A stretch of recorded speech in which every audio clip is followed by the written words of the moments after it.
Okay, so I don't always do video, but I wanted to include the video for the purpose of sharing this lesson, or these 4 lessons, 4 reasons I made almost no money my first 2 years of online.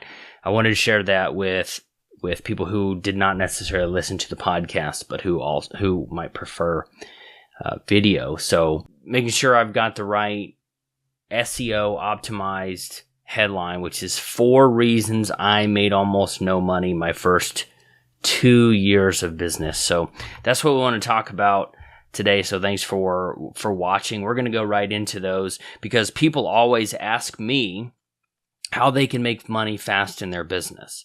They want to get started today and begin making money tomorrow. And not tomorrow in the philosophical sense, the tomorrow that never comes. They mean literally. They want to start making money their second day in business. And making money your first year of business is just not possible. Or is it?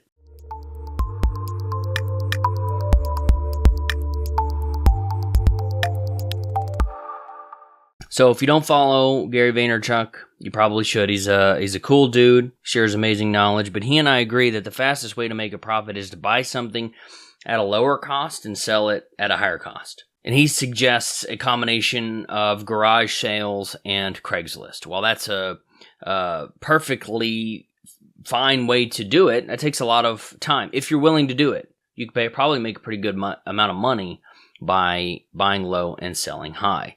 But while making money your first year is possible, I said it wasn't just a second ago, I'm now telling you that it is. I didn't do it. Well, I didn't make any amount of money really to write home about. I wouldn't brag about it. I covered my costs from software and hosting, and really that was about it. In truth, the first year I was online was not the first year that I had a business. But after about 12 months, I'd made about $500, and I created my very first ebook called The Personal Branding Toolkit, which is just proof that you don't have to have a sexy name or a cool name for a product for it to be able to sell. It helps, but it's not required. And I sold a handful of those, and I think I made a couple of affiliate sales from Amazon or my hosting company. But you're not here to listen to me talk about my early wins. You're here to learn about the major reasons that I made almost no money my first 2 years. And your hope is that by learning, or my hope for you, and I hope you hope this too, my hope is that by learning what I did wrong, you can avoid those exact same things and do better than I did. And that's what I hope. So here are the 4 major reasons I made almost no money, made almost $0 my first 2 years online. Well, before I go into why I didn't make any money my first 2 years, I do want to mention that after working with writers, podcasters, business owners, aspiring entrepreneurs, full-time in my coaching business for almost 4 years now, the reasons that I'm about to share with you plague almost everybody in the beginning. They are universal, and if you are going through the same challenges, you're not alone, and there's a way through it. And if you can fix what I did wrong, I have no doubt that you will fare far better than I did. So here's number 1. I was not professional enough. My first website sucked. The layout was bad, the colors were not consistent, and I only showed up to write or podcast or create content when I felt like it. And that's no way to build a business when you feel like it. If my work ethic was a storefront, you might pull up to the front door and have to wonder whether or not I was even open. Now I use tools like Thrive Themes to make everything look a lot better, but real professionals show up whether they feel like it or not. And real professionals put in the work even on their bad days, and they don't take breaks because they don't feel like working. And that's a big problem with a lot of new people. They don't feel like it today, so they don't show up. And I was no different. And I think this is one of the biggest indicators of someone's level of dedication to their craft. Successful people show up and do the work even when they don't want to. And I failed at that my first 2 years. Being a professional doesn't mean spending a ton of money on your craft, but being a professional does mean that you outwork everybody else. You work when they don't. Being a professional means you show up early and you stay late. It means you finish projects on time. Being a professional means your clients and prospects know what to expect from you, and they get it. They don't have to wonder if they will get what they have paid for or what they might pay for. Not being a professional is a big deal because it makes a huge difference in whether or not you'll make it in business. I'm not going to say you have to go full-time immediately. You can be a part-time entrepreneur and still be successful. But I am saying that if you want my best advice for starting a business and making it in business, it would be to increase your level of professionalism.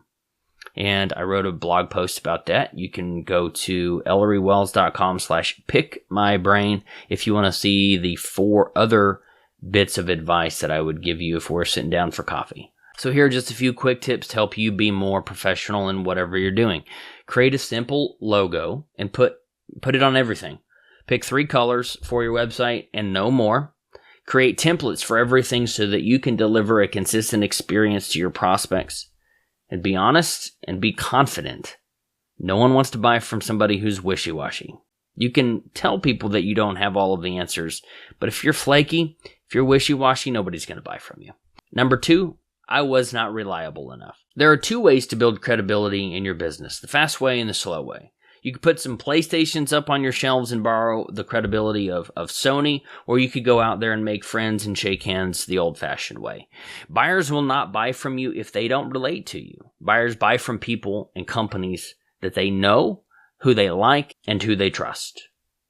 You might think that credibility and relatability are two separate things, and they're not. Credibility and relatability go hand in hand. I wasted the first 15 months in my business because I tried to be aloof and detached, impersonal, and authoritative.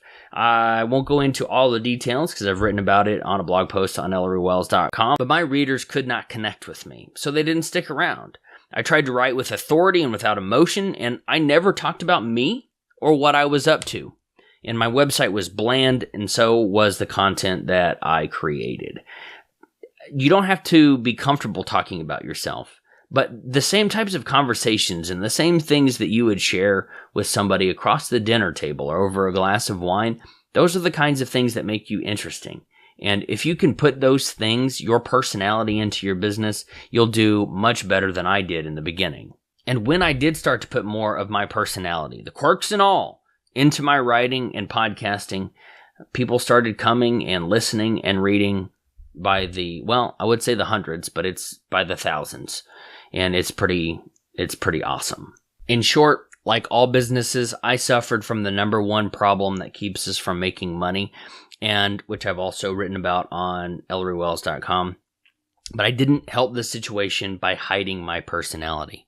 Connect with your visitors, the people that walk in, the people that come into your store, the people that read your blog or listen to your podcast, and talk about the things that interest you and that get you excited. Don't hide your imperfections, embrace them. Show your humanity and you will be more relatable. Number 3, I was not specific enough. Many new entrepreneurs fail to narrow their focus or to niche down and get specific about who they're going to serve or who would benefit from using their products or by using their service. Your product is not for everybody. If you think it is, you're wrong, and you need to spend some time going through my ideal avatar worksheet. You can find the links to the worksheet and all of the material that I'm talking about today if you go to ellorywells.com/no-money. But in the beginning, I thought everybody should read my blog and listen to my podcast. I thought everyone should be interested in personal development, in leadership, and in starting a business. But I was wrong. And what's worse, even after I'd already had my business for a couple of years, I still avoided embracing part of my backstory that would have enabled me to be even more relatable and connect with more people. After I shared the raw truth about getting fired from my job, that wasn't laid off and I didn't quit, I was fired, and how I felt that last year of my employment, when I shared that story and those emotions, people from around the country and really around the world, I got emails from Australia and the UK and Canada, people from around the world came out of the woodwork to tell me that they were going through the same things and experiencing the same feelings. When you're designing your products or services or even your email broadcasts to your subscribers, you have to think about one specific person who would benefit from hearing reading or listening to what you have to say. Don't hide your personal experiences because you think you'll push somebody away, because you won't.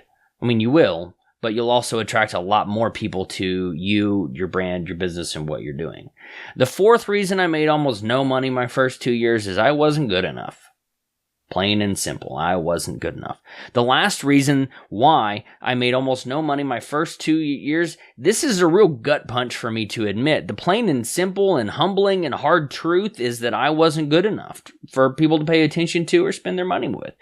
Anyone can get started online. Anyone can build a business or write a blog post or shoot a video or record a podcast episode. Anyone can start a professional podcast and get it into iTunes. Anybody can submit their blog post to a directory. But the ugly truth is that I was not good enough to stand out. I wasn't good enough to show people I was worth paying attention to or worth buying from. I was merely good. And good isn't good enough to stick around for very long. At every stage of your life, to get up to the next level, whatever that is for you, you will have to get better. Good got you where you are, but good will not get you where you want to go. If you want to improve your skills as a writer, as a speaker, or as a salesman, I will give you what you need if you check out 8weekstoexit.com. I want to show you how to set up all of the blogging and everything that I have now almost 600 blog posts and podcast episodes over the last 5.5 years. And I would not be talking to you today if I had not done the things that I would like to teach you in 8 weeks to exit. But here's the bottom line, and the reason why I made almost no money my first 2 years online. I had a part-time mindset and a part-time work ethic. When you combine those two things together, you will kill almost any dream you could possibly have about being successful. I've worked with hundreds of entrepreneurs over the past few years, and most of the struggles that I see with them are one of these 4 things that I just shared with you. Be more professional, be more relatable, or targeted, be better. Here's a rhetorical question. You'd have to be pretty ballsy to leave a comment below, but which one of these 4 things do you know you need to work on? If you like this type of material, make sure you go to ElloryWells.com and subscribe. If you want the notes for all of this material, go to ElloryWells.com/no-money. And if you want to enroll in my program to help you get started online, where I do weekly calls to show you exactly what you need to do to hold your hand if you need it and to keep you accountable, because we all need a little bit of that, go to 8weekstoexit.com. I hope you have a really fantastic day.